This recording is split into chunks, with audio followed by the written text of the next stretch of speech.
Bonjour les amis Udani and hi there. Jadi hari ini adalah hari ulang tahun saya ke-29, berarti sudah nggak muda lagi.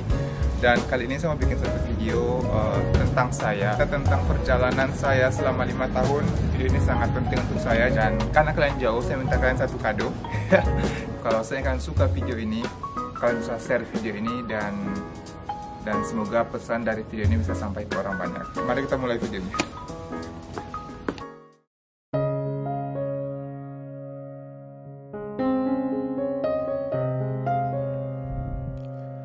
Bagaimana sampai ke Prancis? Bagaimana cari uang?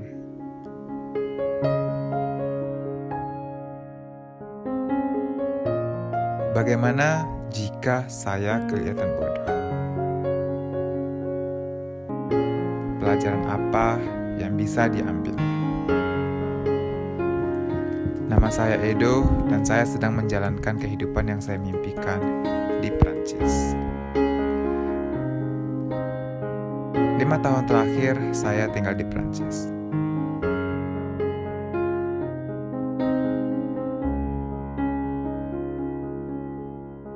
Banyak di antara kalian beranggapan bahwa hidup yang saya miliki sekarang adalah kehidupan yang mewah,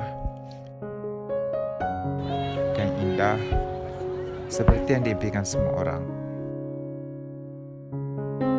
Dan pada kenyataannya, hidup saya sangatlah sederhana. Saya tidak pergi ke restoran fancy setiap hari. Saya tidak pergi shopping setiap bulan. Dan kalau kalian mengikuti saya dari beberapa waktu yang lalu, kalian pasti tahu betapa kecilnya apartemen yang saya huni sebelum pindah ke apartemen yang saat ini saya tempati. Hidup saya jauh dari kata istimewa. Walaupun saya hidup di satu negara terkuat di dunia dan kota terromantis di dunia. Namun, paling tidak, setiap kali saya bangun pagi, saya merasa bahagia. Saya seperti merasa baru dilahirkan. Merasakan kebebasan dan damai dengan diri saya sendiri. Karena saya tahu, saya mengikuti keinginan hati kecil saya, dan saya tidak mempunyai beban di hati kecil saya. Jujur, kehidupan saya tidak selalu seperti ini. Saya tidak dapat lagi menghitung sudah berapa kali saya berganti strategi untuk sampai ke posisi ini. Beberapa kali saya jatuh, bangkit, terjatuh lagi, dan bangkit lagi.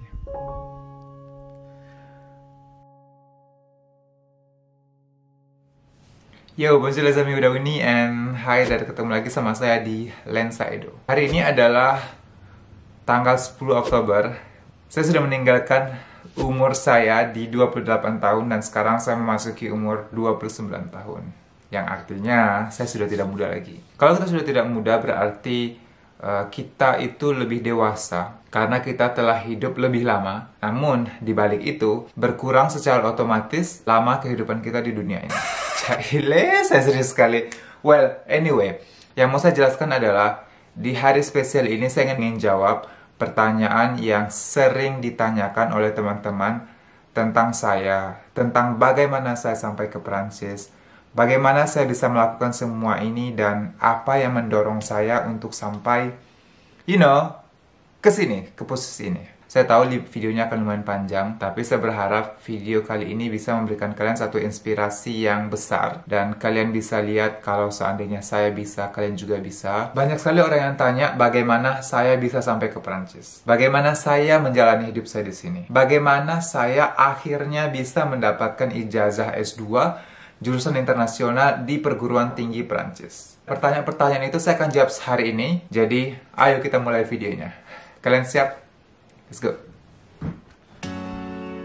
Yo, selamat pagi. Jadi, kalau di Prancis kita itu nggak tidur pakai baju apa yang kita pakai malam. Beda sama di Indonesia. Berantakan. Oke, let's get up. Yang pertama, saya selalu bangun dan tempat tidur.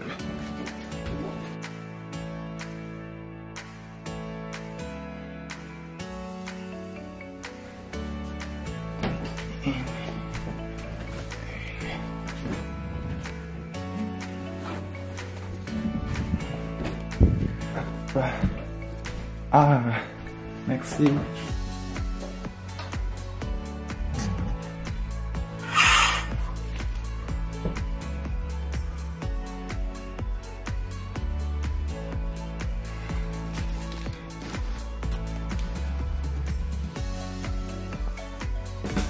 kita mulai dengan pertanyaan pertama. Bagaimana bisa ke Prancis? Siapa yang tidak kenal negara Prancis? Siapa yang tidak kenal kota Paris? Menara Eiffelnya, fashionnya, makanan manisnya atau dessert, serta bangunan-bangunannya yang sangat indah yang mungkin kadang-kadang kita berpikiran juga dengan Paris dan salju. Paris adalah salah satu kota dengan pendatang terbanyak di dunia, tentu saja sebelum Covid. Banyak orang Indonesia yang ada di Prancis dan saya percaya setiap orang punya ceritanya. Dan ini adalah cerita saya. Oke. Kalau kalian sudah ikutin saya beberapa waktu di Lensaido, sebenarnya saya sudah bikin video ini di satu playlist. Jadi ada satu playlist yang saya bikin, kalau nggak salah namanya Kenapa Sampai ke Prancis. Nanti saya bikin link di sini. Sebenarnya saya sudah bikin cerita, cuma di sini mungkin kelihatan sangat basic, sangat amatir karena waktu itu saya masih ngerekam pakai handphone. Dan kebetulan yang ini saya rekam pakai kamera, dan juga yang di sana itu saya pakainya pakai ring light yang harganya 1 euro, kayak saya beli di Wish. Jadi awalnya saya itu ketemu sama satu teman saya di Jogja, waktu saya bikin kuliah di Jogja. Saya ketemu sama satu mahasiswa Prancis yang sedang melakukan studi di UGM untuk S3-nya. Nah, pada saat itu saya bantu dia untuk tesisnya namanya kalau buat S3.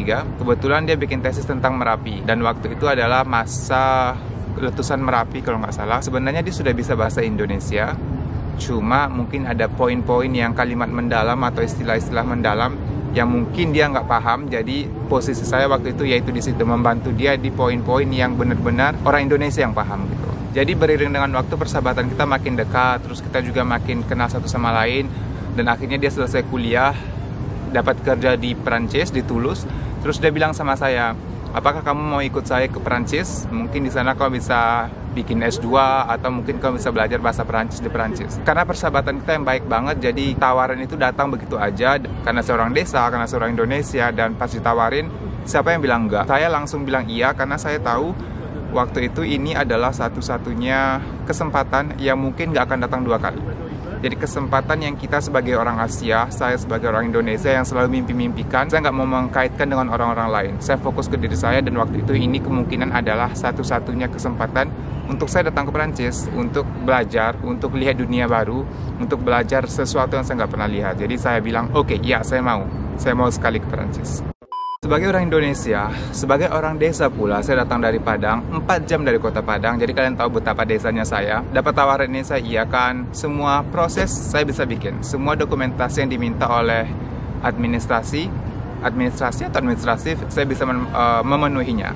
Kecuali satu, yaitu permasalahan yang selalu kita punya sebagai orang Indonesia atau sebagai orang berasal dari negara yang berkembang, yaitu adalah masalah finansial. Nah, kalau kalian mau ke Prancis atau ke Eropa, biasanya kalian itu akan diminta untuk membuktikan status finansial kalian. Apakah kalian punya uang? Dan pada saat itu kita harus membuktikan kalau kita punya uang 100 juta minimal untuk melamar visa pelajar ke Prancis.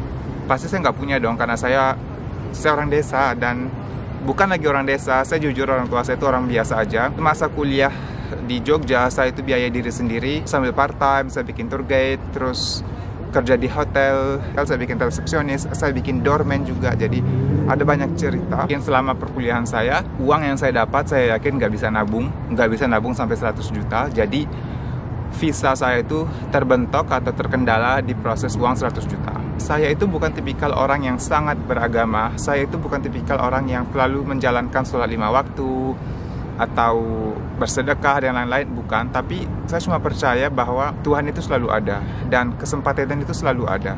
Tuhan nggak akan kasih kalian ujian kalau seandainya kalian nggak siap untuk bikin ujian. Jadi tiba-tiba saya dikasih solusi, yaitu teman saya bilang, oke, karena saya tahu kamu nggak punya uang dan saya percaya kamu. Dia bilang, oke, saya akan jadi penjamin kamu, saya akan jamin di administrasi. Kalau saya akan bayar uang sekolahmu, kamu akan tinggal sama saya, uang pendidikan dan kesehatanmu dan lain-lain. Dan juga kalian perlu tahu, waktu itu saya tuh nggak punya uang bener, paling uang saya 1 juta 2 juta.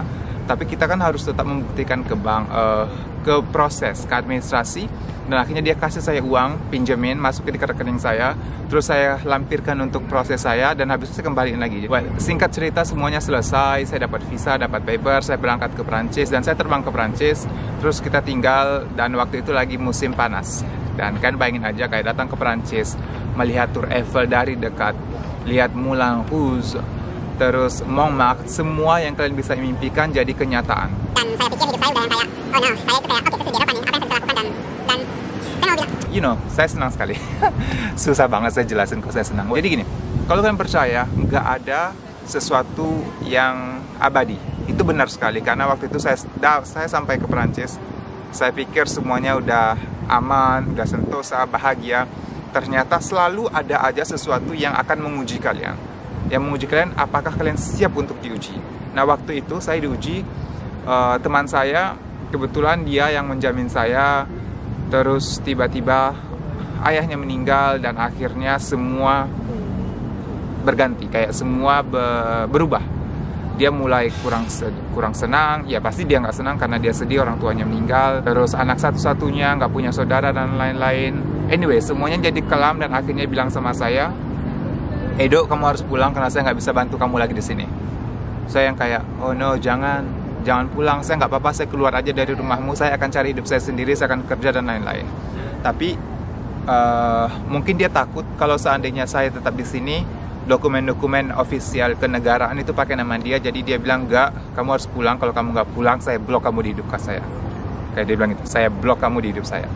Well, karena saya respect sama dia, dan saya bilang, oke, saya pulang. That's it, saya pulang ke Indonesia, dan dengan perasaan yang gundah gulana kalau bahasa Indonesianya. Saya nggak tahu apa yang akan saya bilang ke keluarga saya nggak tahu apa yang akan saya bilang ke teman-teman saya, baru sampai ke Perancis, sudah pulang lagi. Ada posisi yang saya sedih untuk diri saya sendiri, tapi saya juga ada posisi untuk sedih karena takut digosipin, takut dibilang gagal, you know, seperti itu. Jadi mungkin kalian paham apa yang mau saya jelasin, dan ya, saya pulang ke Indonesia. Hidup itu seperti seni. Tidak seharusnya kita membandingkan bahwa hidup si A lebih baik daripada hidup si B. Hidup itu harusnya bagaimana kita mengapresiasi sesuatu. Walaupun terkadang kita tidak selalu mendapatkan apa yang kita mau. Tidak semua orang beruntung dilahirkan di keluarga yang mungkin kita pikir tidak pernah punya masalah. Tapi kita semua juga tahu bahwa semua orang punya masalah, dan setiap orang punya porsi mereka sendiri untuk menghadapi permasalahan mereka. Setiap kali ada pintu yang tertutup, selalu ada pintu lain yang terbuka. Oke, jadi sekarang kita masuk ke pertanyaan kedua, yaitu orang-orang yang... Nah, banyak sekali orang tanya ke sama saya, bagaimana cari uang di Perancis. Karena saya kan kuliahnya tanpa beasiswa, saya nggak dibantu sama orang tua, dan lain-lain. Ada ini nggak penting nih. Ya, jadi kebanyakan dari kita berpikir kayak gini, kalau kita pergi ke suatu negara, terus kita nggak pintar bahasa negara itu, kita nggak bakal dapat kerja. Mungkin itu benar, tapi balik lagi ke jenis pekerjaan apa yang kalian pengen. Contohnya gini nih, kalau kamu pengen kerja misalnya di perkantoran, di marketing, atau di apa, ya pasti kalian butuh bisa bicara bahasa lokal. Tapi kalau soalnya kan kuliah nih, kan kuliah dan kalau kalian kuliah kan adalah proses, kalian belum expert untuk satu apapun. Jadi kalau untuk cari uang, seperti yang saya lakukan, saya bikin part-time. Saya itu di Perancis, saya nggak bisa hitung udah berapa kali saya gonta-ganti pekerjaan. Saya nggak sekali, pertama kali saya sampai ke Perancis, di kota Toulouse, saya itu nggak bisa bicara bahasa Perancis. Palingan di waktu itu saya belajar cuma paling banyak selama di Indonesia, saya ambil kelas kayak 2 bulan di IVI, di Jogja. Dan iya, saya tahu kalimat present dan past tense. Dan itu pun vokabulari saya terbatas. Bayangin aja 2 bulan kayak dapat apa. Tapi telinga saya sudah terbiasa dengan bahasa Perancis karena teman saya orang Perancis itu, dia kan sering bicara sama teman-temannya, terus saya sering diundang sama profesornya dan lain-lain. Jadi kalau telinga saya sudah biasa, cuma masih banyak keterbatasan. Balik lagi pas saya sampai di sana, di Perancis, saya itu tahu dengan kondisi saya karena saya pergi tanpa uang, kayak nggak punya uang sendiri, terus nggak ada beasiswa dan orang tua nggak bantu. Jadi solusi yang saya lakukan adalah harus cari kerja. Dan saya tanya sama teman-teman yang saya kenal dari online, dari chatting, dari mana-mana, kemana saya bisa cari kerja. Dan saya banyak disaranin pertama-tama waktu itu, karena saya nggak bisa bicara bahasa Prancis, saya disuruh kerja kayak bersih-bersih kantor. Jadi kayak ada satu perusahaan yang biasanya mereka tuh mempekerjakan orang-orang dari Algeria, Siberia, nggak tahu deh negara mana, saya sebut salah nih. Orang-orang yang nggak bisa bicara Perancis, bersihin toilet misalnya, bersihin kantor, dan lain-lain. Terus saya kirim apply, dan saya bikin interview, ternyata gagal, saya nggak diterima. Terus saya coba lagi, dan akhirnya saya lihat di satu website, ada pengumuman, kalau ada satu orang yang cari pekerjaan untuk di restoran, karena restorannya mau buka. Saya kirim, terus saya dipanggil interview, dan saya bilang, kamu yakin mau hire saya, karena saya nggak bisa bahasa Perancis, dan lain-lain. Terus saya bilang, gak apa-apa, kamu bisa masak, nanti kita akan ajarin kamu masak. Nanti setelah kamu masak, kamu tinggal panggil nama yang di kertasnya. Jadi gampang sekali. Jadi dari pengalaman saya, kalian bisa lihat, cari uang itu nggak sesusah yang kalian pikir. Asal kalian mau coba, asal kalian berani mencoba, dan kalian siap mencoba, selalu ada jalan. Selama saya tinggal di Perancis, saya itu udah gonta-ganti kayak beberapa kali pekerjaan. Saya ingat pertama itu ya di restoran yang tadi saya kerja. Di sana saya kerja selama 2 tahun. Ya 2 tahun selama hidup saya di Toulouse. Terus pindah saya ke Paris karena saya diterima untuk S2 di Paris. Jadi saya stop kuliah bahasa Perancis di Toulouse dan saya pindah ke Paris untuk S2. Dan saya ingat sekali, saya punya beberapa tabungan waktu itu di Toulouse karena di Toulouse harga hidup atau biaya hidup nggak begitu mahal. Saya pindah ke Paris, semuanya mulai langsung nyusut. Dan saya ingat sekali saya pernah kerja juga di restoran Indonesia yang lumayan terkenal di Paris. Saya juga pernah jadi figuran di TV, di film, di Netflix. Kalau kalian tahu film Sense8, saya ada satu scene di sana karena saya sangat depresi untuk cari kerja apa yang saya bisa lakukan untuk dapat uang. Jadi saya apply kemanapun, kemana yang saya bisa saya apply dan selalu ada jalan. Saya juga kerja di bar, jadi barman. Saya juga sempat interview di McDonald dan diterima dan akhirnya saya cancel karena waktu itu saya harus ke Bali untuk magang. Mungkin hidup yang saya punya di sini, kalau seandainya saya cerita seperti ini, kalian nggak habis pikir karena kalau kalian lihat saya di sosial media, di Instagram, mungkin yang kalian tangkep hanyalah sisi glamornya aja. Walaupun sebenarnya se-Instagram saya nggak begitu glamor. Tapi mungkin cara saya handle Instagram saya pikir, oh wow, hidupnya enak sekali Perancis. Tapi sebenarnya di belakang layar, kalian tahu kayak hari ini saya kerja di sini, dan awal-awal saya harus yang nyuci piring. Prosesnya tuh susah sekali sebenarnya. Jadi saya nggak mau bilang sama kalian, itu berat atau susah cari uang di sini. Enggak, saya akan bilang sama kalian, atau saya mau bilang ke kalian, enggak sesusah yang kalian pikir, enggak menakutkan yang kalian pikirkan. Jadi intinya kalau menurut saya adalah kalau kalian berani mencoba, semua bisa. Jadi kuncinya ada di kalian, apakah kalian siap untuk mencoba. Jadi kalau seandainya suatu hari kalian pengen mengejar mimpi kalian, atau kalian pengen keluar negeri, tapi kalian pikir kayak, oh aku belum bisa bicara bahasa Inggris bagus sekali, atau oh aku belum bisa bicara bahasa Jerman, atau aku belum bisa bicara bahasa Perancis bagus sekali. Jadi dengan video ini saya berharap kalau kalian punya mimpi, kalau kalian punya target, kalian lihat sendiri, belajar sendiri dari pengalaman saya. Semoga yang saya sampaikan di sini kalian bisa dapat satu push, kayak satu dorongan bahwa semuanya mungkin karena saya sudah bikin. That's it. Mungkin sekian untuk episode yang ini. Ketemu lagi di pertanyaan selanjutnya. Bye bye. Saya masih pakai baju kerja karena saya syuting video ini di tempat kerja saya. Karena kalau saya pulang di rumah saya nggak ada waktu, cuy. Banyak sekali orang yang pikir kayak, Kak, gimana kalau kita kelihatan bodoh atau habis umur? Mungkin di sini bodoh kelihatannya kayak habis umur. Contohnya saya ini, saya kan udah 29 tahun nih. Dan saya sudah punya S2 International Business dari Prancis. Tapi sekarang ini saya masih kerja jaga toko di Prancis contohnya. Dan kadang-kadang kan orang pikir, kok bodoh banget sih Edo? Udah punya S2, masih tinggal di Prancis dan lain-lain.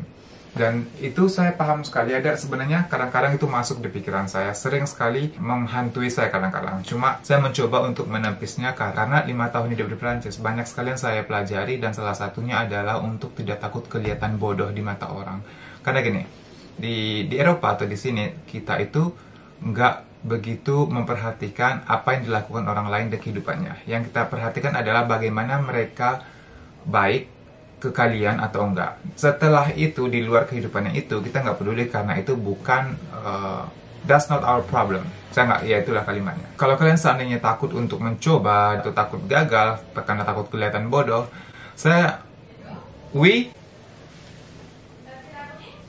No, j'ai encore 20 minutes, hein.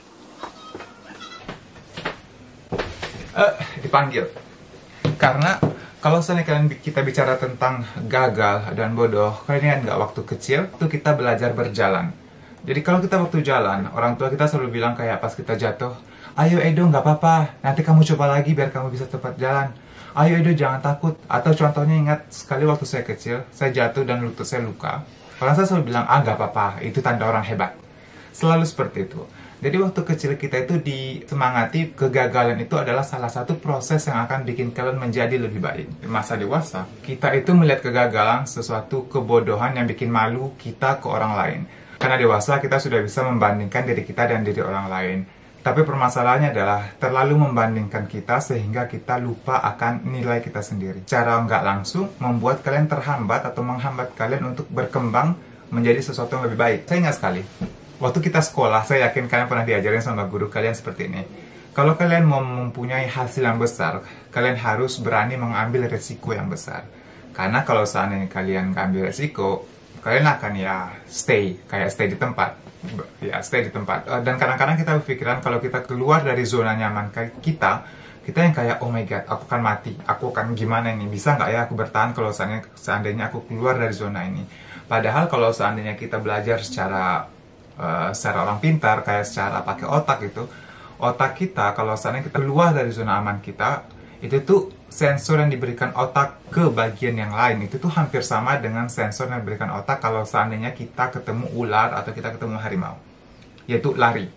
Itu adalah salah satu reaksi yang diberikan otak paling gampang ke kita kalau seandainya kita ketemu sesuatu hal baru yang kita nggak inginkan. Tapi yang harus kalian ketahui adalah otak itu bisa diajarin. Jadi otak itu kita harus mencoba mengasah otak kita bagaimana kalau seandainya kita di suatu posisi yang baru, di sesuatu posisi yang kita nggak terbiasa, bagaimana kita membawa otak kita untuk mencari solusi. Bukan yang kayak langsung kabur, oh ini hidupnya susah sekali di Prancis, yaudah aku mau pulang aja ke Indonesia. Enggak, jangan seperti itu. Karena kalau kalian terlalu fokus ke zona nyaman kalian, saya akan bisa bilang kayak zona aman itu tuh nggak aman. Zona aman itu adalah salah satu posisi yang secara nggak langsung bikin kalian makin bodoh gitu loh. Jadi kayak kalian terlalu nyaman dan akhirnya kalian nggak berkembang. Kalau seandainya yang saya bahas ini masuk akal, saya pengen kalian bilang sesuatu di kolom komentar, dan that's it. Ketemu saya akan balas di sana, oke? Kita lanjut nanti di video selanjutnya tentang pertanyaan selanjutnya. Sekarang saya harus stop, istirahat saya sudah habis, jadi saya lanjut lagi nanti di rumah.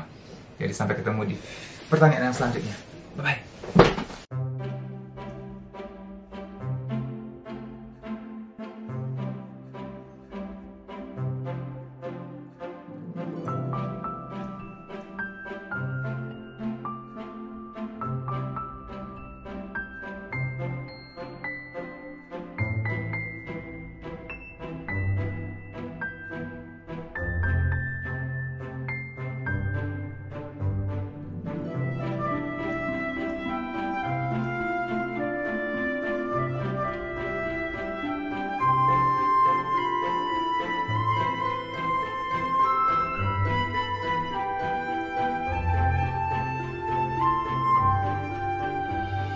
Jadi sekarang kita masuk ke pertanyaan yang terakhir.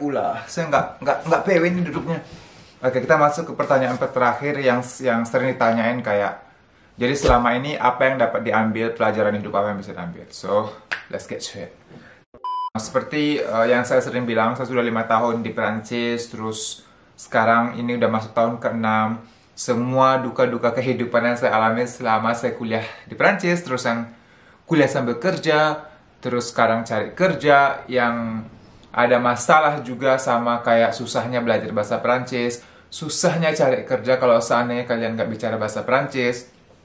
Jadi kalau seandainya kalian nonton seri yang lagi viral di Netflix, Emily in Paris, itu tuh klise banget. Itu kayak aku aja nontonnya greget. Mana ada orang-orang yang nggak bisa bahasa Perancis dapat kerja di perusahaan Perancis di pasar Perancis. Bunuh diri nggak tuh? Jadi anyway, itu si Emily in Paris. Kalau Edo in Paris, hidupnya nggak seperti itu. Apa yang bisa saya ambil selama saya tinggal di Perancis? Nah, yang paling pertama saya belajar atau yang saya pahami adalah bahwa hidup itu proses. Jadi proses saya sampai ke sini dari Indonesia sampai ke Perancis itu tuh nggak gampang. Kalau kalian nonton lagi dari pertama atau di playlist saya yang bagaimana sampai ke Prancis, cerita sebenarnya, saya itu dipulangin ke Indonesia, bisa cari kerja di Indonesia, banting tulang, beli tiket dan lain-lain, balik lagi ke Prancis. Sampai di Prancis nggak seindah itu, kamu harus kerja di restoran. Terus kadang-kadang tanganmu yang kayak di sebelah sini karena sambil masak, itu yang bentol-bentol, cuci piring, apalagi, jadi kayak waktu kerja di restoran Indonesia juga yang gimana saya kikuknya karena saya nggak bisa bicara sangat formal, terus bawa nampan dengan yang gitu-gitu sampai tumpah di badan tamu, kerja di toko, jualin baju dan baju perempuan pula seperti itu. Jadi hidup itu proses dan nggak selamanya indah, tetapi nggak selamanya sakit. Yang kalian harus pahami adalah setiap ada kesakitan ada kenikmatan. Paham nggak sih? Jadi mungkin bunyinya sedikit aneh, tapi benar, proses itu yang akan membesarkan kalian, akan membangun diri kalian, dan semakin banyak proses yang kalian alami atau kalian lalui, akan membuat kalian yang lebih kuat dan lebih menghargai sesuatu. Jadi kalau kalian berasal dari yang susah, terus sampai ke senang, jadi kalau suatu hari kalian lihat sesuatu yang orang susah, kalian lebih kayak, oh, itu related sama saya zaman-zaman dulu. Jadi kalian lebih respect ke orang. Terus yang kedua adalah pendewasaan diri. Jadi saya merasa makin tua, makin berumur, makin matang otaknya, makin matang juga tampilannya.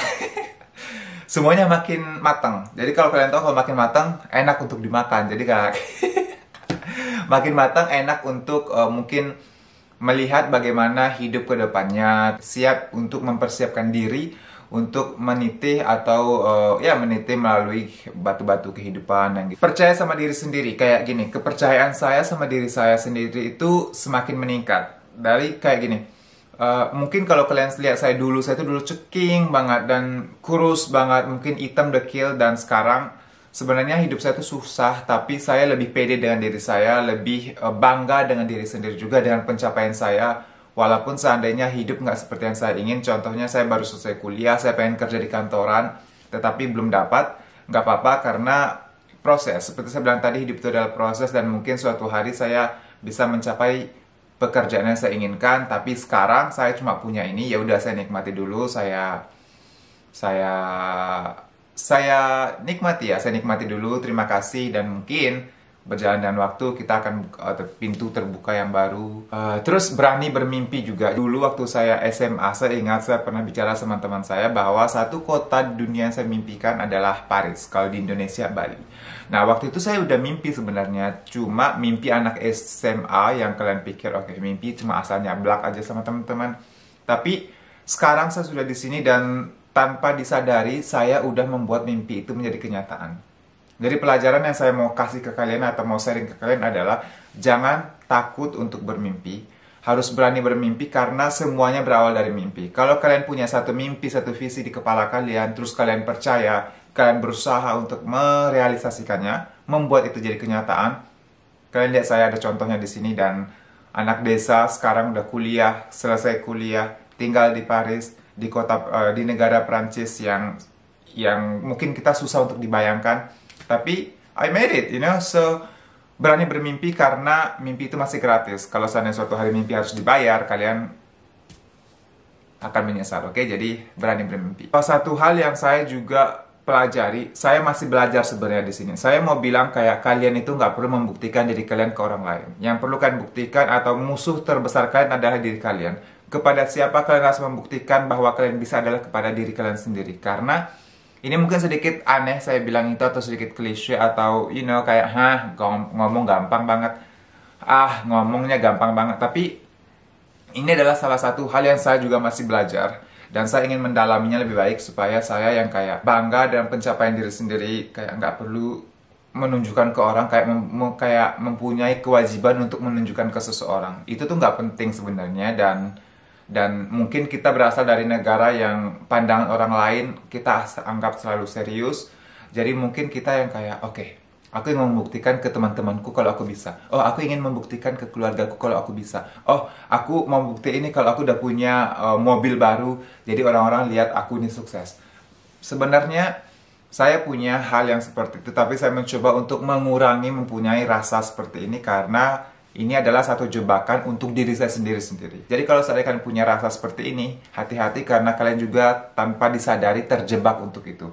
Dalam hal itu. Jadi untuk kali ini saya lebih bilang kayak saya akan belajar, mungkin kita bisa belajar bareng-bareng kayak membuktikan bahwa kita adalah kita, fokus pada diri kita dulu, kalau kita sudah bagus baru bantu orang lain. Hidup ini nyata, hidup ini penuh perjuangan, dan mungkin kalau seandainya ada yang setuju, saya senang. Kalau kalian nggak setuju, saya respect apa yang kalian pikirkan atau apa yang ada di pikiran kalian, tapi percaya bahwa suatu proses, suatu usaha nggak pernah sia-sia. Percaya sama diri kalian sendiri bahwa kalian bisa, oke? Jadi terima kasih sudah nonton untuk edisi ulang tahun saya. Saya mohon maaf ini terlambat, seharusnya saya upload tanggal 10 kemarin, tapi karena banyak hal sekali dan waktu dan lain-lain, saya nggak bisa. Anyway, ini videonya untuk kalian, dan ketemu lagi sama saya di video selanjutnya.